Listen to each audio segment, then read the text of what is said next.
തൊലിയൊക്കെ കറുത്ത് പഴുപ്പൊക്കെ കൂടി പോയിട്ടുള്ള നേന്ത്രപ്പഴമൊക്കെ വീട്ടിലിരിക്കുന്നുണ്ടെങ്കിൽ അതൊക്കെ കഴിക്കാൻ കുട്ടികൾക്കായാലും വലിയവർക്കായാലും ഒക്കെ മടിയായിരിക്കും.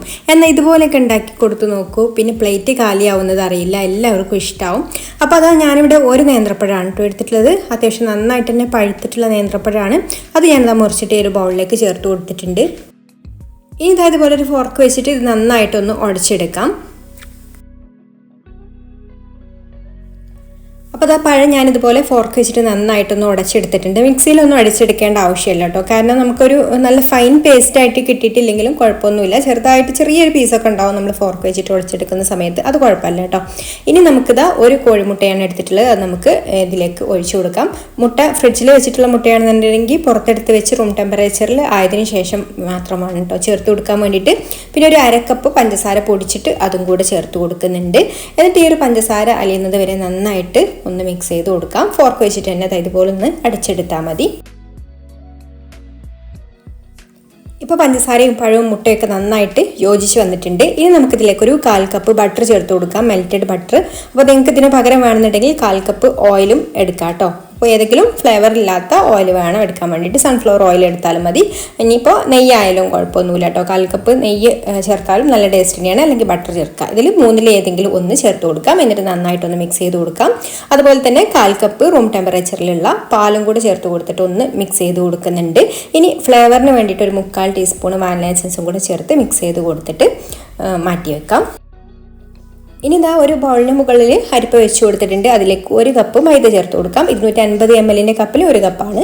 അതിലേക്ക് ഒരു 1/4 കപ്പ് കൊക്കോ പൗഡറും 1 ടീസ്പൂൺ ബേക്കിംഗ് പൗഡറും 1/4 ടീസ്പൂൺ ബേക്കിംഗ് സോഡയും പിന്നെ ഒരു നുള്ളു ഉപ്പും കൂടി ചേർത്ത് കൊടുത്തിട്ട് ഒന്ന് നന്നായിട്ട് അരിച്ചെടുക്കാം. അരിച്ചെടുത്ത് കഴിഞ്ഞാൽ പിന്നെ ഒരു സ്പൂൺ വെച്ചിട്ടോ അല്ലെങ്കിൽ ഇതുപോലെ ഒരു വിസ്ക് വെച്ചിട്ടൊക്കെ ഒന്ന് മിക്സ് ചെയ്ത് കൊടുക്കുക. ആ കൊക്കോ പൗഡറും ഒക്കെ എല്ലാ ഭാഗത്തും ഒന്ന് ആവാൻ വേണ്ടിയിട്ടാണ് കേട്ടോ. എന്നിട്ട് നമ്മൾ നേരത്തെ മിക്സ് ചെയ്ത് വെച്ചിട്ടുള്ള പഴത്തിൻ്റെ ആ ഒരു കൂട്ടിലേക്ക് കുറേശ്ശെ ചേർത്ത് കൊടുത്തിട്ട് മിക്സ് ചെയ്ത് കൊടുക്കാം. ഒരു 3-4 പ്രാവശ്യമായിട്ട് ചേർത്ത് കൊടുത്താൽ മതി.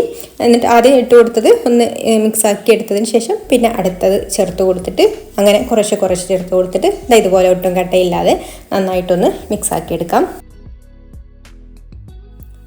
ഇനി നമുക്കിത് ബേക്ക് ചെയ്തെടുക്കണം. അപ്പോൾ അതിന് വേണ്ടിയിട്ട് ഞാൻ ഇതുപോലെ ഒരു മഫിൻസിൻ്റെ മോൾഡാണ് എടുത്തിട്ടുള്ളത്. അപ്പോൾ ഇതിന് പകരം നിങ്ങൾക്ക് വേണമെന്നുണ്ടെങ്കിൽ പേപ്പർ കപ്പ് എടുക്കാം, അല്ലെങ്കിൽ നമ്മുടെ ഡിസ്പോസിബിൾ പേപ്പർ ഗ്ലാസ് ഒക്കെ അല്ലേ, അതെടുത്താലും മതി. ഏത് പാത്രമായാലും കുഴപ്പമൊന്നുമില്ല. അപ്പോൾ അതിൽ ഞാനിതാ ഓയിലൊന്ന് ഇതുപോലെ ബ്രഷ് ചെയ്ത് കൊടുക്കുന്നുണ്ട്. ഇനി ഓരോ കുഴിയിലേക്കും നമുക്ക് ഒരു 1/4 കപ്പ് വീതം വെച്ചിട്ട് ഇതുപോലെ മാവ് ഒഴിച്ചു കൊടുക്കാം. അപ്പോൾ ഇതുപോലെ ഒഴിച്ചു കൊടുത്തതിന് ശേഷം പിന്നെ ഒന്ന് ടാപ്പ് ചെയ്ത് കൊടുക്കുക. പിന്നെ മുകളിൽ ഞാനിത് കുറച്ച് കാഷ്യൂനട്ട് ചെറുതായിട്ട് മുറിച്ചതൊന്ന് ഇട്ട് കൊടുക്കുന്നുണ്ട്, അല്ലെങ്കിൽ ചോക്ലേറ്റിൻ്റെ പീസ് ചോക്ലേറ്റൊക്കെ ഉണ്ടെങ്കിൽ അതിൻ്റെ ചെറിയ പീസൊക്കെ ഇട്ട് കൊടുക്കുക കേട്ടോ. അതുപോലെ മാവിലും നിങ്ങൾക്ക് വേണമെന്നുണ്ടെങ്കിൽ കാഷ്യൂനട്ടൊക്കെ ചേർത്ത് കൊടുക്കാം. ഇനി നമുക്കിത് ബേക്ക് ചെയ്യാൻ വേണ്ടിയിട്ട് ഞാനിവിടെ കൺവെൻഷൻ ഓവനിലാണ് ബേക്ക് ചെയ്തെടുക്കുന്നത്. 180 ഡിഗ്രിയിൽ 10 മിനിറ്റ് ഓവൻ പ്രീഹീറ്റ് ചെയ്ത് വെച്ചിട്ടുണ്ട്. അതിൽ 180 ഡിഗ്രിയിൽ തന്നെ നമുക്കൊരു 20-25 മിനിറ്റ് ഈ ഒരു മഫിൻസ് ബേക്ക് ചെയ്തെടുക്കാം കേട്ടോ. മഫിൻസ് ആകുമ്പോൾ പെട്ടെന്ന് തന്നെ റെഡിയായി കിട്ടും. അപ്പോൾ ഞാനിതാ 25 മിനിറ്റാണ് കേട്ടോ ബേക്ക് ചെയ്തെടുക്കുന്നത്. 20 മിനിറ്റ് കഴിഞ്ഞിട്ട് ബേക്ക് ആയി വന്നിട്ടില്ലായിരുന്നു. അപ്പോൾ ഒരു 5 മിനിറ്റും കൂടെ വെച്ച് കൊടുത്തിട്ടുണ്ട്. സ്റ്റൗ ടോപ്പിൽ വെച്ച് കൊടുക്കുകയാണെന്നുണ്ടെങ്കിലും നമുക്ക് ഈ ഒരു ടൈം തന്നെ മതിയാവും. അപ്പോൾ ഏതെങ്കിലും ഒരു അടച്ചു വെക്കാൻ പറ്റുന്ന പാത്രത്തിൽ നമുക്ക് കേക്കൊക്കെ ബേക്ക് ചെയ്തെടുക്കുന്നത് പോലെ തന്നെ മഫിൻസും ബേക്ക് ചെയ്തെടുക്കാം. അപ്പോൾ അതാ ഇതിവിടെ റെഡി ആയിട്ടുണ്ട്. നല്ല പഞ്ഞി പോലുള്ള ഒരു മഫിൻസ് ആണ് കേട്ടോ ഇത്. അപ്പോൾ ഇതിലൊന്നും പഴം ചേർത്തിട്ടുണ്ടോ എന്ന് പോലും അറിയില്ല, അത്രയ്ക്ക് ടേസ്റ്റാണ്. പഴത്തിൻ്റെ ടേസ്റ്റ് ഒന്നും വരില്ല കേട്ടോ, നമ്മൾ ഈ ഒരു കൊക്കോ പൗഡറും കൂടെ ചേർത്ത് കൊടുക്കുന്നത് കാരണം. അപ്പോൾ കുട്ടികൾക്കാണെന്നുണ്ടെങ്കിലും ചോക്ലേറ്റിൻ്റെ ഫ്ലേവർ ആകുമ്പോൾ അവർ കഴിച്ചോളും. പഴം ഇരിക്കുകയാണെന്നുണ്ടെങ്കിൽ വെറുതെ അവർക്ക് കഴിക്കാനൊരു മടിയാവും. അപ്പോൾ ഇതുപോലെയൊക്കെ തയ്യാറാക്കി കൊടുത്ത് നോക്കുക. വീഡിയോ ഇഷ്ടമായിട്ടുണ്ടെങ്കിൽ ലൈക്ക് ചെയ്യാനും ഷെയർ ചെയ്യാനും ചാനൽ സബ്സ്ക്രൈബ് ചെയ്യാനും, ഫേസ്ബുക്കിലാണ് കാണുന്നതെന്നുണ്ടെങ്കിൽ പേജ് ഒന്ന് ഫോളോ ചെയ്ത് സപ്പോർട്ട് ചെയ്യാനും മറക്കല്ലേ.